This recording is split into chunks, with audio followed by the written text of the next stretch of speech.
verso del 1 al 5.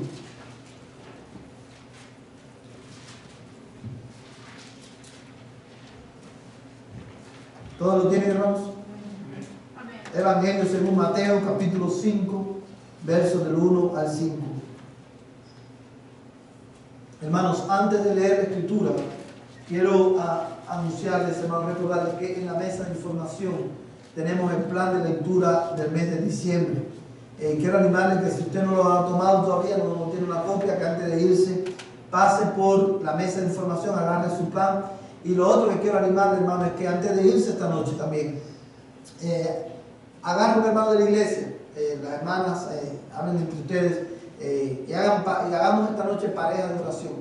Y para que, hermanos, durante esta semana, de aquel fin de semana, estemos orando los unos por los otros.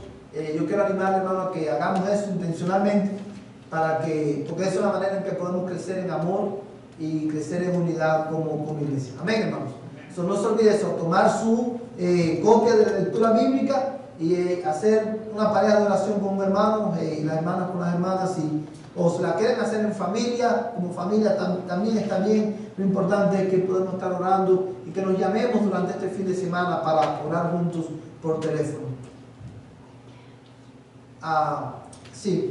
Quiero, hermanos, invitarle a leer este pasaje de la Escritura. Mateo capítulo 5, verso del 1 al 5. Dice la palabra de Dios de esta manera: y cuando vio las multitudes, subió al monte, y después de sentarse, sus discípulos se acercaron a él, y abriendo su boca les enseñaba diciendo: bienaventurados los pobres en espíritu, pues de ellos es el reino de los cielos. Bienaventurados los que lloran, pues ellos serán consolados. Bienaventurados los humildes, pues ellos heredarán la tierra. Voy a leer el texto nuevamente, verso 5. Bienaventurados los humildes, pues ellos heredarán la tierra. Vamos, hermanos, cuando el pueblo de Israel salió de Egipto, cuando el Señor los liberó de la esclavitud de Egipto, los guió por el desierto hacia la tierra prometida, el Señor les prometió, les dijo que Él les daría a ellos la tierra, una tierra próspera, una tierra que fluía leche y mieles. Es un lenguaje para hablar de que era una tierra verdaderamente próspera, una tierra en donde ellos iban a ser bendecidos. Pero junto, hermanos, con esta promesa, vamos a encontrar en la Escritura también que el Señor le da mandamientos y le hace algunas advertencias. Y una de las advertencias que el Señor les hace a su pueblo cuando sale de Egipto es que cuando ellos entraran a la tierra y poseyeran la tierra, ellos debían de cuidarse no solamente de obedecer a Dios, sino también, hermano, que debían de cuidarse de no imitar la idolatría, de no adorar los mismos ídolos que adoraban las naciones circunvecinas que iban a estar alrededor de ellos. ¿Sí? Sí tienen una idea de lo que le estoy diciendo, ¿verdad? De esa advertencia que Dios le dio al pueblo de Israel. Cuando entren a la tierra, cuídense de no adorar los ídolos de las demás naciones, no ofrezcan, incluso le dice, no ofrezcan a sus hijos en el fuego como lo hacen las demás naciones. Y la razón por la cual Dios hace esta advertencia al pueblo de Israel es por el peligro que ellos corrían de imitar la idolatría y el paganismo de esas naciones que ellos iban a conquistar y de esas naciones que iban a estar alrededor de ellos. De hecho, fíjense si esto es así, hermanos, si era grande y real este peligro, que la mayoría de las veces la razón por la cual el pueblo de Israel cada vez que pecaba o cada vez que, no sé cuándo ustedes recordarán en el tiempo de Esdras y Nehemías, específicamente en el libro de Esdras encontramos que se hizo después de todo lo que Dios había hecho por el pueblo de Israel, hubo un gran mal que el pueblo había hecho. Ellos fueron en cautividad, Dios los dejó regresar a Jerusalén a reconstruir el templo. ¿Y ellos qué hicieron? ¿Cuál fue? Al final del libro de Esdras vemos que una de las cosas que ellos hacen es que se casan los hombres del pueblo de Israel, se casan ¿con quién? Con mujeres extranjeras y pecaban. Y de esos matrimonios mixtos es que muchas veces ellos, por esos matrimonios mixtos, muchas veces ellos incluían, hermano, y abrazaban prácticas pecaminosas y abrazaban los mismos valores que las naciones que les rodeaban. Pero, amados hermanos, la realidad es que este no es un peligro solamente para el pueblo de Israel en aquel tiempo, es un peligro que nosotros también corremos hoy. Nosotros como iglesia, como cristianos viviendo en este mundo, hermano, corremos el gran peligro también de imitar al mundo en sus patrones pecaminosos. Nosotros corremos el peligro también de abrazar los valores de la cultura. Nosotros corremos el peligro incluso de adorar los ídolos de nuestra cultura. Y esa es una de las razones por la cual el mensaje del Sermón del Monte y de la bienaventuranza es tan relevante para nosotros hoy también. ¿Por qué? Porque nosotros vivimos en una cultura que promueve, por ejemplo, la autosuficiencia. Las personas que son valoradas, las personas que son admiradas por la cultura, son personas que son autosuficientes, son personas esas personas que se esfuerzan, que no dependen de nadie y que a base de sudor y sacrificio llegan y levantan grandes imperios. Las personas, la cultura nuestra valora, por ejemplo, el espíritu, ese espíritu de independencia de Dios. Pero en este pasaje de la Escritura que nosotros estamos contemplando y que estamos considerando, el Señor Jesucristo nos enseña que el carácter de los cristianos, los valores de los cristianos, los valores, el carácter de aquellos que pertenecen a su reino son diferentes a los del mundo. Pero aun cuando nosotros vivimos en una sociedad que valora y estima en gran manera la autosuficiencia y la independencia de Dios, nosotros como cristianos debemos de mantener presente en nuestras mentes que nuestro carácter es radicalmente diferente al mundo, porque amamos a un Dios diferente y porque nuestros valores son diferentes.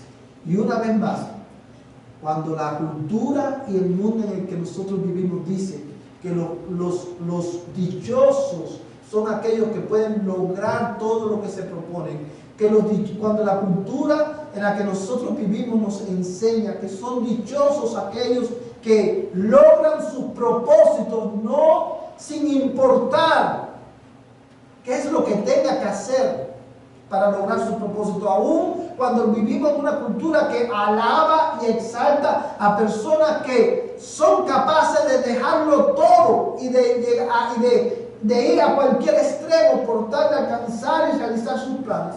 En el Sermón del Monte, Jesucristo nos enseña que aun cuando el mundo piensa de esta manera, en su reino son bienaventurados, son bendecidos, hermanos, aquellos que son humildes. Y esa es la tercera bienaventuranza, la que vamos a estar considerando esta noche. Dice el Señor Jesucristo en el verso 5, bienaventurados los humildes, pues ellos heredarán la tierra. Mi amada iglesia, mientras consideramos este pasaje de la Escritura, yo quiero exhortarte a que usted le pida al Señor ahí, que usted ore y le diga al Señor, Señor, ayúdame a entender tu mensaje, ayúdame a recordar lo que vamos a aprender esta noche, para que cuando yo me sienta tentado a imitar al mundo, a valorar lo que valora el mundo, a amar lo que ama el mundo, yo pueda recordar lo que tú me enseñes, cuál es la implicación de esta bienaventuranza. Bienaventurados los humildes. Nosotros, hermanos, vivimos en una sociedad que no valora la humildad. La humildad es un símbolo de ¿qué en el mundo? De debilidad. Una persona humilde es una persona débil, es una persona que no es despreciada muchas veces, es maltratada muchas veces, y nadie, hermano, quiere, ¿sabe? Cuando dicen una persona, muchos incluso se dicen, Recto es una persona humilde. Recto hasta puede llegar a molestarse, enojarse, porque es considerado, muchas personas lo consideran como una afrenta, pero aquí en este versículo Jesucristo nos dice lo contrario. Bienaventurados los que son humildes. Ahora, cuando nosotros leemos este texto, una pregunta se impone, y es esta: ¿qué es la humildad? ¿Qué es la humildad? Hermana Juanita, que levantó la mano. Una persona que es tranquila, paciente, que se queda callada, o también una persona que son pobres. Una persona que son pobres. ¿Qué más? ¿Qué es humildad?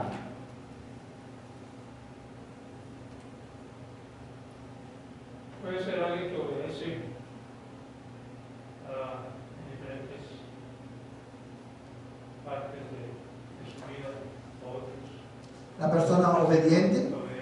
Humildad es reconocer que lo que es uno, lo que tiene uno, lo que tiene uno, no defender ¿Lo puede decir un poquito más, hermano? humildad es reconocer que lo que somos, lo que tenemos, los conocimientos que tenemos, todas dones y cualidades que tenemos, no es por nuestros propios esfuerzos, porque Dios es un regalo que nos ha dado. Eso es conocer. Bueno, para mí es humildad, reconocer que no somos nada. Muy bien. Muy bien. El Señor Jesucristo era humilde. El Señor Jesucristo nos modeló lo que significa El Señor lo que era humildad. Muy bien. ¿Y cómo vivía, hermano? Cuando usted tiene una habilidad, es muy hábil para hacer algo, y otra persona, por ejemplo, le dice, oh, él es bueno para esto, y usted se mantiene, no se le llena su cabeza de humo, sino que nomás escucha la opinión de la persona, pero no empieza a alardear de lo que usted es. Eso puede ser humildad. Eso puede ser humildad. Ahora, hermano Ubaldo. También puede ser bondad y dominio propio. Bondad, dominio propio. ¿Qué más? Fíjense, yo quiero tomar tiempo en esto porque es bien importante que nosotros tengamos claro el concepto de humildad, porque aunque muchos de ustedes, por ejemplo, al hermano Ubaldo mencionaba dominio propio y bondad, la palabra, y esto lo vamos a ver un poquito más adelante, la palabra que se usa en este versículo para que se traduce como humildad es mansedumbre, ser manso. Y es la misma, vienen de la misma palabra, de la misma raíz griega. Y la idea que transmite es de una persona que tiene poder bajo control, y transmite la idea de dominio propio. En este concepto hay muchos detalles que debemos de considerar para tener un concepto bíblico de lo que es la humildad. Ahora, pero yo quiero abundar un poquito en los conceptos que algunos hermanos han dicho, porque es importante que nosotros tengamos esta distinción. Por ejemplo, una persona pobre no necesariamente es humilde. Una persona pobre puede ser una persona arrogante, orgullosa. Por ejemplo, ahora mismo yo estoy pasando una gran necesidad y la hermana Nancy se entera de que estoy pasando una necesidad. Yo vengo y le digo, y la hermana Nancy viene y me dice, hermano, supe que tiene necesidad, hace como un mes que no puede trabajar, le traigo aquí, le puedo llevar un pozole, un ejemplo. Oh, no, hermano, no, estamos bien, no necesito pozole. No se ha encontrado personas así, hermano. O no necesito eso. O sea, tiene la necesidad, pero sin embargo, hermano, cuando viene la ayuda, decimos, no, estamos bien, no la necesito. Y eso, hermano, es una señal de arrogancia en el corazón de la persona. En México se dice que el hambre lo tumba, pero el orgullo lo levanta. El hambre lo tumba, pero el orgullo lo levanta. también vemos, por ejemplo, una persona humilde, por ejemplo, el hermano Lupita mencionaba algo, y es que es una persona que sabe que todo lo que tiene viene de Dios, su conocimiento, su talento, sus recursos, todo, pero aún en ese concepto hay un pequeño peligro que debemos de distinguir, y es que hay muchas personas que muchas veces pueden decir, oh sí, yo creo que todo lo que tengo viene de Dios, Dios me lo ha dado, pero en el fondo de nuestro corazón nos entretenemos con la idea de que, el Señor me lo dio. ¿Sí me entienden el punto? Es verdad que el Señor me tiene consentido. Todo lo que tengo viene de Dios. Aleluya, gloria a Dios. Pero mira, el Señor me tiene consentido. Y eso es arrogancia. Pero se disfraza muy bien con humildad. Con este apariencia de humildad. Yo no digo que todas las personas que se expresan de esa manera sean arrogantes, pero hay un peligro, hay algo que debemos de chequear nuestros corazones cada vez que decimos algo como eso. Y por ejemplo también en el caso del hermano Martín, también como el ejemplo que él ponía, ciertamente lo que él dice es parte de ser también una persona humilde, que es, porque en el fondo la humildad es tener, ¿sabes? Un pastor definía la humildad como el tener un concepto claro y bíblico, sano, de quién eres tú. ¿Quién eres tú con relación a Dios y quién eres tú con relación a los hombres? Pero, por ejemplo, también tenemos que tener cuidado, porque muchas veces, por ejemplo, ahora, por un ejemplo, Martín me dice, hermano, qué bien usted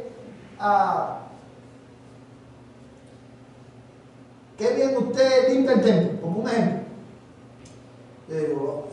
O hermano puede hacer un comentario y decir, oye, el hermano que mejor limpia el templo es el pastor. O por ejemplo, yo digo, ay hermano, no diga eso, hermano, no, ¿cómo va a decir eso, hermano? Yo hago lo que puedo, pero en el fondo de mi corazón, yo puedo estar diciendo, todo el mundo sabe que yo soy el mejor que limpia el templo. Sí, ven, hermano, el peligro. Por eso es importante que tengamos un concepto bíblico de lo que es la humildad, hermano. Una persona humilde es una persona que el Señor puede usar. Y un ejemplo viene siendo como un rey y una persona pobre. ¿Okay? Un rey cree que no necesita al Señor porque tiene todo. Y el Señor no lo puede usar, porque sabe todo. ¿Okay? Una persona que es pobre, no tiene mucho, es humilde porque él reconoce su situación, su circunstancia. Sus circunstancias. So, para mí, el Señor no me puede usar a mí, yo no puedo entender nada del Señor, lo que el Señor quería decir, porque no me hizo humilde. Hay mucho. Y así hay personas, hermano. Entonces, como dice usted que Martín dice que tiene entonces, ¿cuál es la manera de uno? Hermana, la manera... ¿Qué decir uno? O sea, ¿cómo responde uno a una pregunta así? Que muchas veces nos pasa. La mejor manera, por ejemplo, si ahora mismo yo le digo a Martín, Martín, por ejemplo, lo va a hacer a la inversa. Les voy a poner el mismo ejemplo a la inversa. Yo le digo a Martín ahora, oye Martín, hermano, de verdad que usted es un tremendo mecánico. Me arregló, mire que varios mecánicos me han arreglado los frenos del carro y todo, me han dado un problema, pero usted, de verdad que usted es muy buen mecánico. ¿Cómo Martín cuál sería una manera apropiada de Martín responder a eso? Bueno, hermano, gracias por decirme eso, hermano, realmente me ha costado sacrificio, he tenido que estudiar y han sido años de experiencia, pero también reconozco que es también la obra de la gracia del Señor en mi vida. Pero gracias por reconocer mi trabajo. Ahí el hermano no está siendo arrogante, pero él tampoco está aparentando una falsa humildad. Gracias por su complemento, hermano. Realmente me esfuerzo para que cada vez que, hermano, mi motivación cada vez que yo hago los frenos de un carro es que el nombre de Cristo sea glorificado. Yo reconozco, ¿sabes? Me he esforzado y el Señor me ha dado sabiduría. A Él sea la gloria, pero gracias, hermano. Ve, hermano, es una manera, si usted tiene un talento, ese talento se lo ha dado ¿quién? El Señor. Y si usted lo hace y hace bien, lo que usted haga, te lo haga bien, Juanita, que bien usted hizo esto. Gracias, hermano. Realmente dediqué tiempo y esfuerzo a eso, o lo que sea, y el Señor me ayudó. Pero gracias, hermano. Sí, hermano, no está mal decir gracias cuando te dan un complemento como ese. ¿Ve? Nosotros tenemos que genuinamente darle la gloria a Dios cuando nos hacen un complemento. Y en el caso de decir, por ejemplo, pues, hago mi trabajo nada más. Yo hago mi trabajo y cuando lo hago, mi compromiso, mi pasión es hacerlo O bien. sea, en el caso, por ejemplo, que te digo, bueno, usted es carpintero y le digo, usted hace un buen trabajo de carpintería y hizo un buen trabajo en la cómoda que hizo algo. Que usted me dijera a mí, no, hago mi trabajo nada más. Sí, pero es bueno que cuando le dan el complemento, hermano, que usted agradezca el complemento también. Sí, gracias, hermano, gracias por notarlo, solamente hice mi trabajo. Son muchas maneras que podemos nosotros evitar caer o transmitir una falsa humildad, hermano, que muchas veces no importamos del mundo. Ahora, fíjate cuántos conceptos de humildad tenemos y hemos importado. Ahora, esta noche, hermano, para nosotros poder comprender lo que es la humildad, necesitamos considerar la humildad desde una perspectiva bíblica. ¿Qué es lo que la Biblia nos enseña acerca de la humildad? Y para ello quiero que consideres algunas cosas, hermano. Fíjate, para nosotros poder entender esta bienaventuranza, lo primero que debemos entender es la naturaleza de esta bienaventuranza en sí. Y si usted se fija, quiero hacerte notar lo siguiente, quiero que notes hermano. Hermano, la Biblia trae la bandera, en lugar de, o sea, cambia la palabra de humilde a manso. Manso. Es la misma palabra. Es la misma palabra, ahí vamos a ir ahorita, hermano. Oh. Ahí lo vamos a explicar ahorita. Hermanos, quiero que notes una cosa acerca de la bienaventuranza, la tercera bienaventuranza.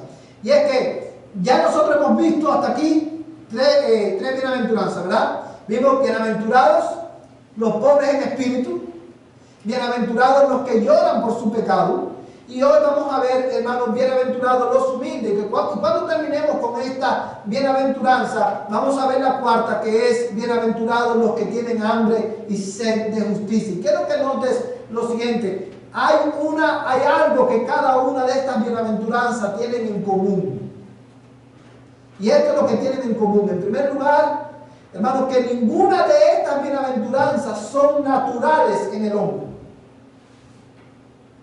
Ninguna de ellas son naturales en el hombre.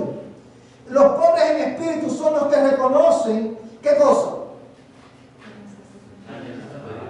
Que necesitan a Dios, que no tienen nada que ofrecer y se acercan a Dios con una actitud, como un mendigo se acerca, pide una limosna. Así nos acercamos a Dios porque sabemos que mi vida, tanto mi salvación como mi vida, hermano, creo que alguien está en la puerta. Tanto mi salvación como mi vida depende de quién? De Dios. Cada aspecto de mi vida. Y por eso, como yo sé que yo no tengo nada que ofrecer, yo vengo, sé que soy miserable, reconozco la miseria de mi alma. Y eso, hermano, es la obra de quién? Del Espíritu de Dios en la vida de un hombre. Ahora, los pobres en espíritu, hermano, porque reconocen su condición, pueden entonces, ¿qué cosa? Llorar por su pecado. Tú no puedes llorar por tu pecado a menos que tú reconozcas, ¿qué cosa? La gravedad del pecado y la miseria que el pecado produce en tu vida. Y esto no es natural en el hombre. Esto es el resultado de la obra del Espíritu Santo en el creyente, en el pecador que se arrepiente. Y porque tú reconoces tu pobreza, porque tú puedes llorar por tu pecado, entonces, hermanos, viene ahí ahí es donde entra la tercera bienaventuranza, que es la humildad, y la cuarta, que es el hambre y la sed de justicia. Tanto la pobreza en espíritu, como el llorar por nuestro pecado, como la humildad y como la sed y hambre de justicia, es el resultado de la obra de Dios en nosotros. Nosotros no nacemos con eso. Nosotros no somos naturalmente humildes, en el sentido bíblico de la palabra humilde. Nosotros no nos gusta reconocer, naturalmente no somos dados a reconocer la pobreza, la miseria de nuestra alma. Nosotros creemos que nosotros mismos somos. ¿Sí o no, hermano? Ahora, cada una de estas bienaventuranzas tienen eso en común, que son la obra, el resultado de la obra de gracia del Espíritu Santo en la vida de un hombre. Por eso, hermano, estas son características de ¿quiénes? De los cristianos, de los discípulos de Cristo. Cada verdadero discípulo de Cristo es una persona pobre en espíritu, es una persona que llora por su pecado y por el pecado que le rodea, es una persona que es humilde y es también, hermano, una persona que tiene hambre y sed de justicia, hambre y sed de Dios, hambre y sed de obedecer a Dios. Mira conmigo en Gálatas, capítulo 5, versos 22 al 23. Carta de Pablo a los Gálatas.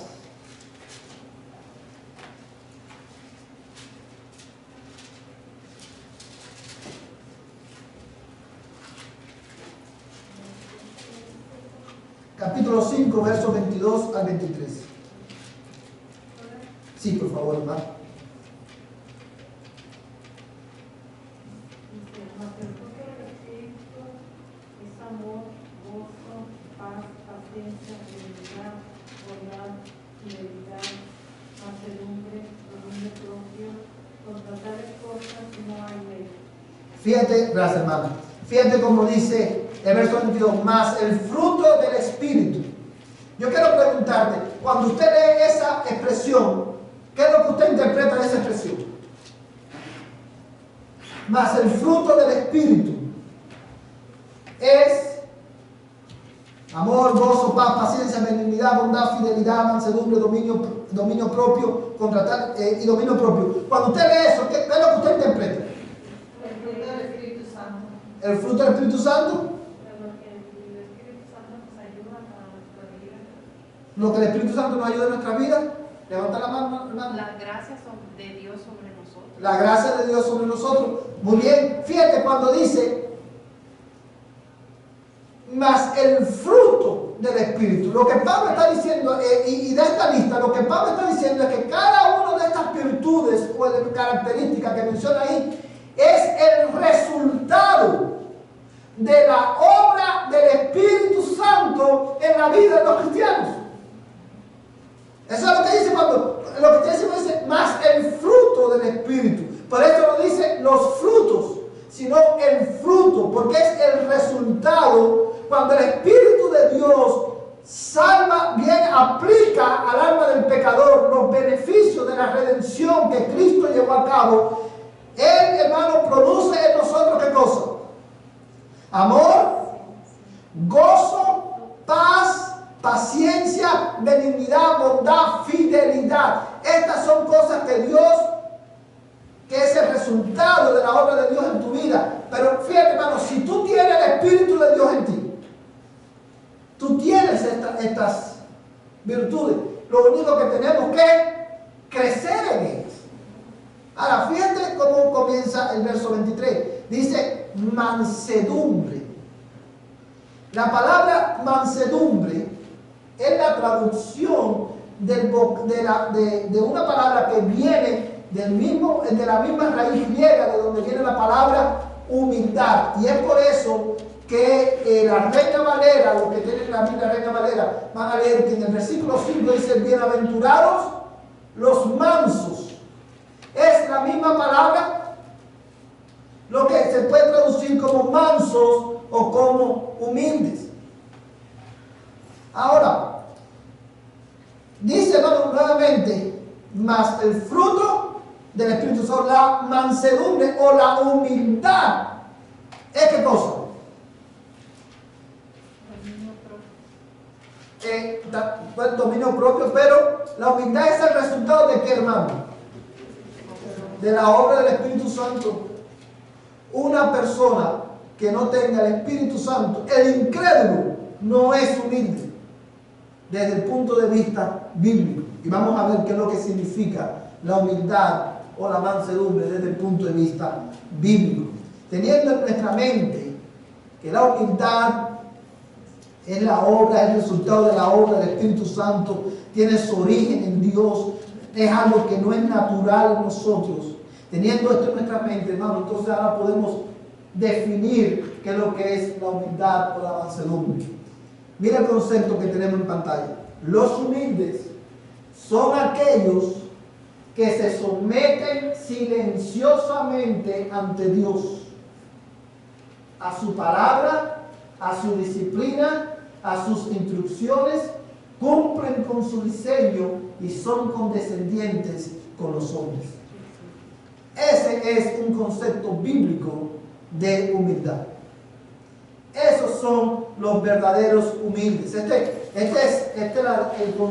concepto bíblico, hermano, viene de Matthew Henry, que es un comentarista bíblico, y define, hermano, la humildad de esta manera. Los humildes son aquellos, fíjate, mira cada uno de estos elementos que vamos a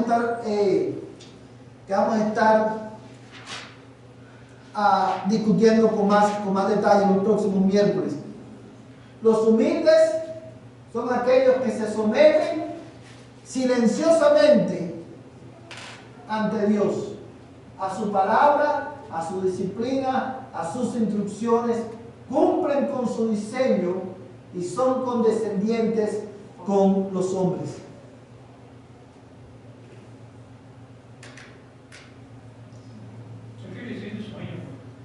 ¿Cómo?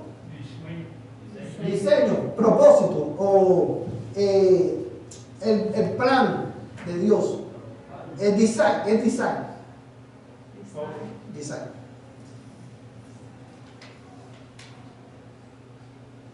¿Todos lo tienen apuntado, hermano? Ok. Ahora bien, hermano, ¿qué es lo que usted nota? Quiero que note algo en este concepto. Y es algo importante en este concepto, hermano. Y es que, acorde a lo que tenemos en pantalla, que este concepto sale también de la Biblia, y te lo voy a mostrar en un momento. La humildad afecta dos cosas fundamentales. Y yo creo que si usted lo identifica ahí en ese concepto. La humildad, o sea, ese es el concepto de humildad desde el punto de vista bíblico. Y la humildad afecta dos cosas en nuestra vida, dos cosas fundamentales en nuestras vidas. Implica obediencia, sometimiento a Dios. Muy bien, vamos a estar mirando estas cosas. Ahora, fíjate, los humildes son aquellos que se someten silenciosamente ante Dios, a su palabra, a su disciplina, a sus instrucciones, cumplen con su propósito, el plan de Dios para ellos, y son condescendientes ¿con quién? Con los hombres. O la humildad, hermano, es una virtud que Dios produce, que Dios, hermano, produce en nosotros, que afecta mi relación con Dios, pero también afecta mi relación con los hombres. ¿Sí lo puede ver, hermano? Ahora, usted se preguntará esta noche, bueno, pastor, ¿cómo usted sabe de dónde sale este concepto? ¿Cómo usted dice que es bíblico? Bueno, la razón por la cual nosotros, hermanos, sabemos que este es el concepto bíblico de la humildad es porque por el contexto antiguo testamentario de la bienaventuranza, la tercera bienaventuranza, que es bienaventurados los humildes, porque ellos heredarán la tierra. Por el contexto del Antiguo Testamento de esa bienaventuranza, es que nosotros sabemos que eso es lo que significa humildad. Y el contexto de la bienaventuranza, hermano, en el capítulo, en Mateo 5:5, lo tenemos, hermano, el contexto del Antiguo Testamento es el Salmo 37, verso 11. Vamos a ir al Salmo 37, verso 11.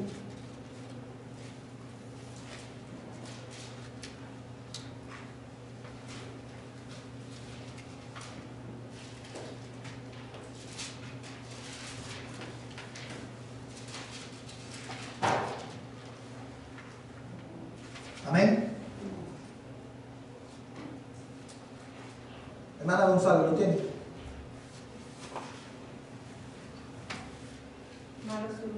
Mas los humildes poseerán la tierra y se deleitarán con abundancia de prosperidad.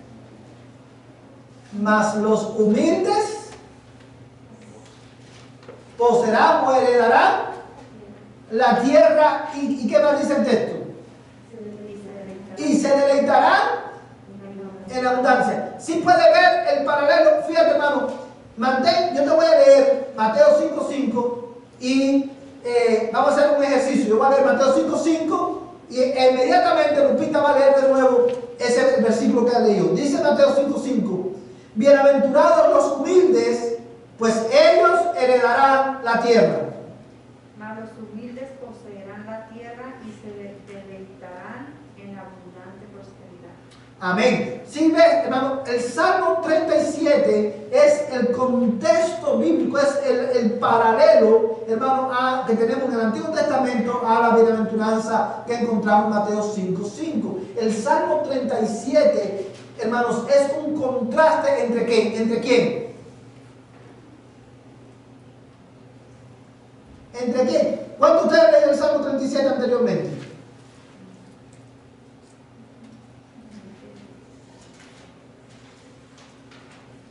El Salmo 37, hermano, es un contraste entre el impío y el justo.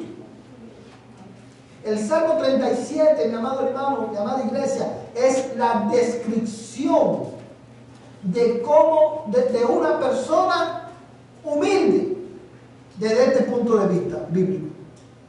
Dice, bien, los humildes heredarán la tierra. Y ese es el corazón de la bienaventuranza de Mateo 5:5. Por eso Jesús dice, bienaventurados los mansos o los humildes, pues ellos heredarán la tierra. Y en varios versículos que vamos a estar leyendo, usted va a ver, hermano, que este concepto de humildad sale directamente del Salmo 37. Y mire conmigo, por ejemplo, lo primero que dice este concepto es, los humildes son aquellos que se someten silenciosamente ante su Dios. Vamos a mirar Salmo 37, versos 7 al 9. ¿Lo tienes ahí, hermano? Dice, confía ¿cómo? Callado en el Señor y espérale con paciencia. No te irrites a causa del que prospera en su camino, por el hombre que lleva a cabo sus intrigas. Deja la ira y abandona el furor. No te irrites, solo harías lo malo, porque los malhechores serán exterminados, mas los que esperan en el Señor poseerán la tierra. Confía en el Señor, ¿cómo? En silencio, callado. Y usted se preguntará, ¿qué significa eso, pastor? Bueno, la respuesta a esa pregunta la vamos a encontrar en Job capítulo 1, versos 21 al 22. Job capítulo 1, versos 21 al 22.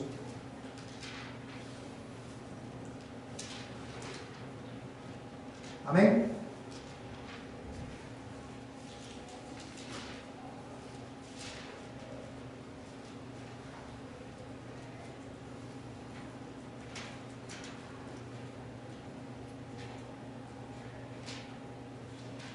¿Quién no quiere leer, hermano?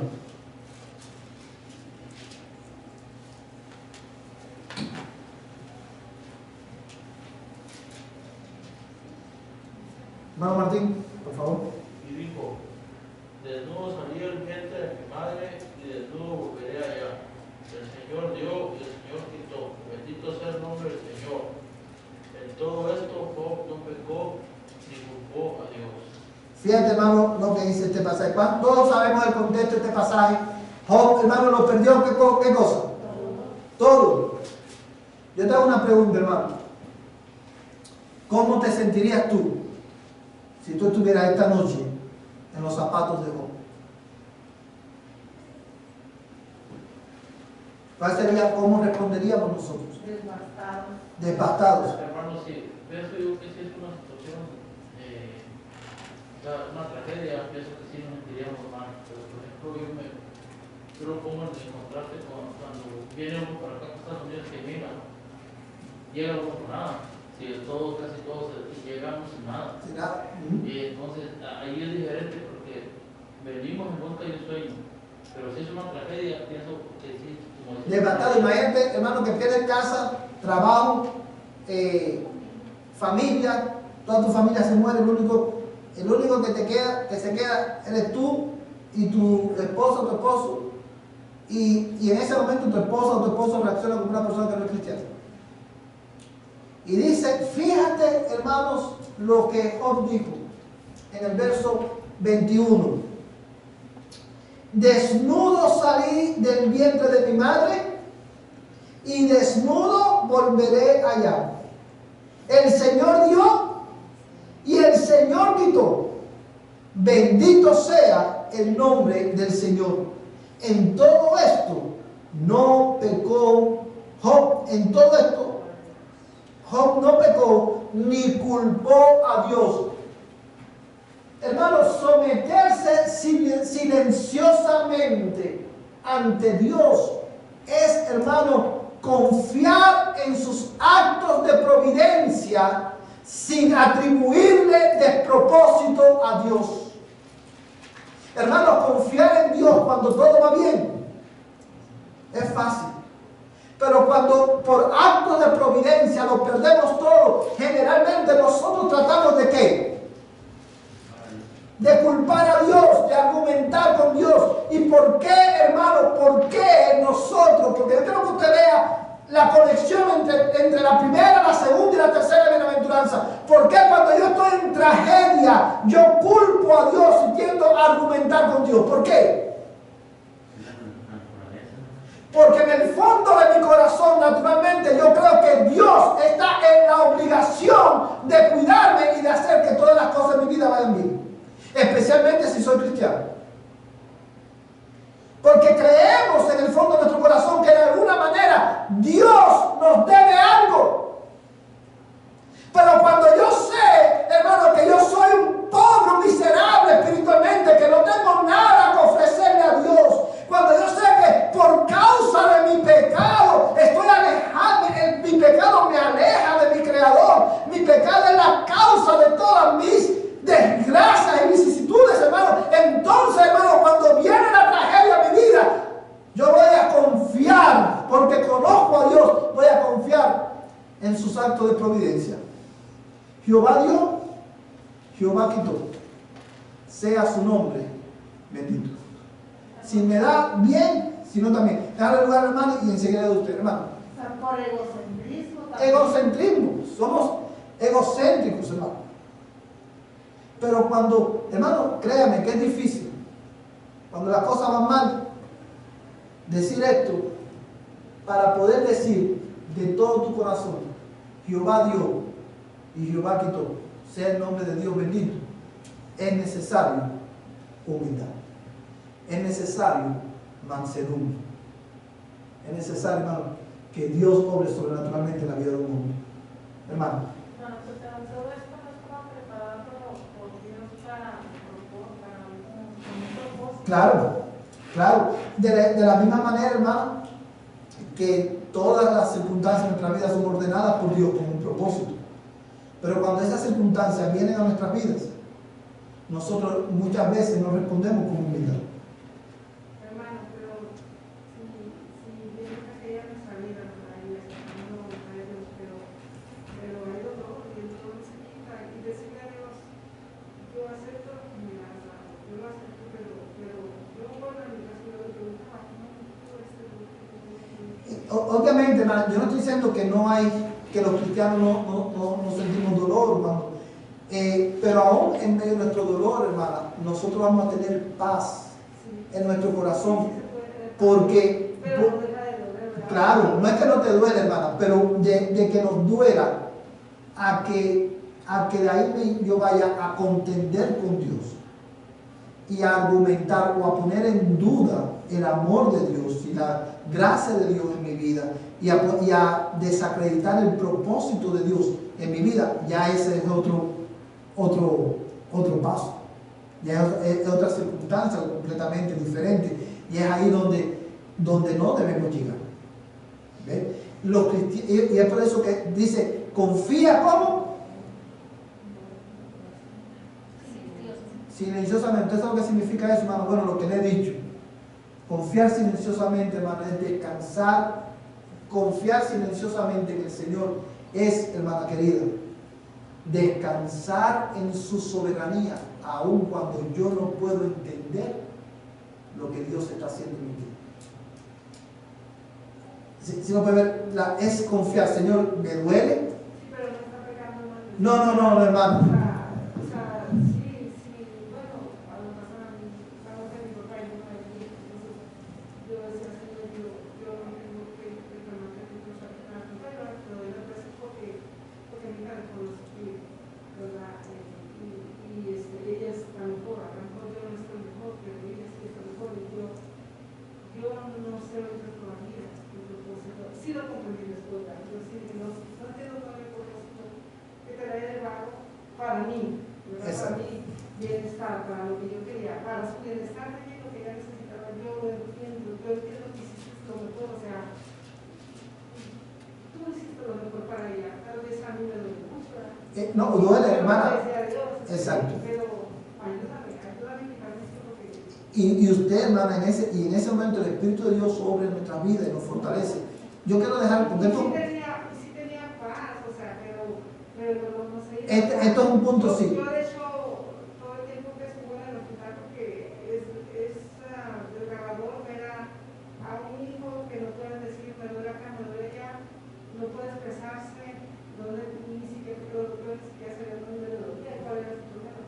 Entonces, meses viendo a una niña gritar, abriendo la boca de un tamaño como, ayúdame. Y aún, o sea, a pesar de todo, yo siempre sentí que su nombre ahí. Siempre, o sea, a pesar de que miraba todo lo que miraba, y, o sea, no sé, porque yo siempre sentí que Dios nunca se fue, ahí estaba, a pesar de todo ese dolor que ella tenía. Hermana, y obviamente, yo quiero dejar muy claro esto, el hecho de que nosotros esperemos humildemente en el Señor y calladamente, que hagamos silencio cuando no entendamos lo que Dios está haciendo en nuestra vida, no significa que no nos va a doler. Sí nos va a doler.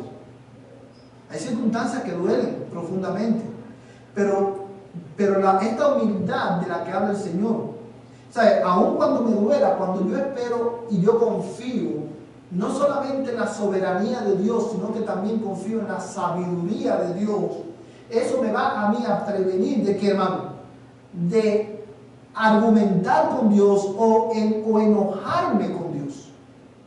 Porque cuando yo me enojo con Dios por lo que Dios, por mis circunstancias, yo no solamente estoy cuestionando su bondad, no solamente estoy cuestionando, hermano, sus propósitos para con mi vida, sino que también estoy cuestionando, ¿qué cosa? La sabiduría de Dios. Hermano, qué arrogancia más grande del hombre decir en una circunstancia, ¿sabe? ¿Por qué tú estás haciendo esto? Esto no debería pasar de esta manera, esto debería pasar de otra manera. Cuando yo hago eso y argumento con Dios de esa manera, ¿qué es lo que estoy diciendo, hermano? Cuando yo le digo a Dios, ¿por qué tú hiciste esto? ¿Cómo? No merecía esto. Yo no me merecía eso. Y lo otro también, yo soy más sabio que tú. Ahora, sí, pero sí entienden la diferencia, hermano. No es que no vamos no nos va a doler. Sí nos va a doler. Pero en medio de mi dolor, yo voy a esperar pacientemente y en silencio en la soberanía y en la sabiduría de mi Dios. Y esa es la manera mejor de hacerlo, porque la razón por la cual estoy en silencio es porque yo no sé lo que Dios está haciendo en mi vida a través de eso, esas circunstancias. Y hermanos, la humildad nos ayuda a mirar las cosas desde otro punto de vista. Le voy a poner el ejemplo, de darle lugar a la hermana para terminar. Le voy a poner el ejemplo de lo mismo que estaba hablando la hermana, que puede ser la circunstancia de muchos de nosotros, y ha sido quizá, o puede ser un día, o ha sido la circunstancia de muchos de nosotros. Cuando nosotros perdemos un ser querido, ¿es normal que nos duela? Sí, es normal que nos duela, porque la muerte es un intruso en la vida humana. Y ese dolor es natural.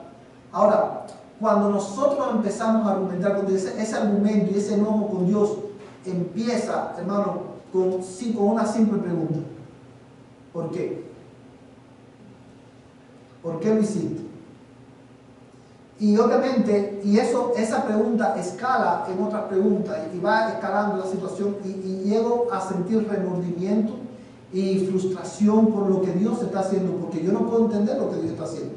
Ahora, pero cuando yo entiendo que mi Dios es soberano y Él es bueno y sabio, cuando yo pierdo a mi ser querido, en medio de ese dolor que es real, yo voy a darle gracias a Dios, porque mi enfoque en medio de mi dolor va a ser darle gracias a Dios, no cuestionarlo por qué lo hizo, sino darle gracias a Dios porque por el tiempo en que Dios me permitió estar al lado de esa persona. Porque hasta ese momento Dios sostuvo por su gracia y su misericordia su vida. Y nos va a llevar, hermano, a darle gracias a Dios por diferentes circunstancias en medio de nuestro dolor. Pero cuando yo me enfoco en el por qué, hermanos, cuando en medio de mi dolor yo me enfoco en el porqué de las cosas, ¿por qué pasó esto? ¿Por qué lo hiciste, Señor? ¿Dónde tú estabas en este momento de mi vida? Yo me estoy poniendo, hermano, en una situación, en una posición no favorable, porque me estoy poniendo en la posición, me estoy poniendo en una posición en la que yo creo que yo puedo hablar con Dios o contender con Dios tú a tú. ¿Sí pueden ver la diferencia, hermano? ¿Por qué tú lo hiciste? ¿Dónde tú estabas? ¿Por qué tú no me libraste de esta situación? Es el mismo argumento que tuvo con Dios, ¿no? Sí, más tarde, hermano, pero en el momento, por eso, hermano, cuando Job termina, fíjate cómo él comienza diciendo, Jehová dio, Jehová quitó. Y más adelante, porque el rigor de la prueba, hermano, era terrible, pero al final, ¿cómo terminó él diciendo, hermano? De oídas te había oído, mas ahora mis ojos te ven. Por tanto, me aborrezco y me arrepiento en polvo y ceniza. Amados hermanos, esperar en silencio en el Señor es, en medio de nuestro dolor y sufrimiento, confiar en la soberanía, la bondad de Dios. No atribuirle a Dios despropósito en lo que Él está haciendo. Eso es ser humildes delante de Dios. Reconocer que aunque yo no entiendo lo que está pasando, tú eres sabio, tú eres soberano, tú eres bueno. Y voy a esperar en ti hasta que el día aclare y yo pueda ver y comprender lo que tú estás haciendo con mi vida. Hermano, pero también hay gente que es más débil, hay gente que es más fuerte, más firme, ¿verdad? Yo pienso que también que uno de los dolores que nos hace, ¿verdad? Yo pienso, ¿verdad? Que a mí me dolería es si algo pasara con mi familia, con mis hijos, ¿verdad? El dolor que va a hacer es que no hayan conocido al Señor, no se hayan arrepentido. Yo pienso que ese va a ser el dolor más, ¿verdad? Porque si dice uno, bueno, conocieron al Señor, se arrepintieron, ¿verdad? Y el Señor probablemente les dio la salvación, queda uno con más tranquilidad. Pero cuando sale uno que no quisieron saber nada del Señor, eso es lo más triste que puede sentir uno. Sí, vamos a hacer una cosa, hermano. Déjame responder eso, hermana, y ahí terminamos, porque el tiempo se nos fue. Pero ahí yo quiero prevenirle, hermano, o quiero presentarle la otra cara de esa moneda. Y es lo siguiente, hermano. Obviamente, para nosotros como cristianos, ese es el dolor más grande que nosotros podemos experimentar. Pero, lo cierto es, hay dos cosas que nosotros sabemos por cierto. Número uno, el que cree en Jesucristo y se arrepiente de su pecado y confiesa a Jesús como Señor de su vida, ¿qué pasa con él? Sus pecados son perdonados y es salvo.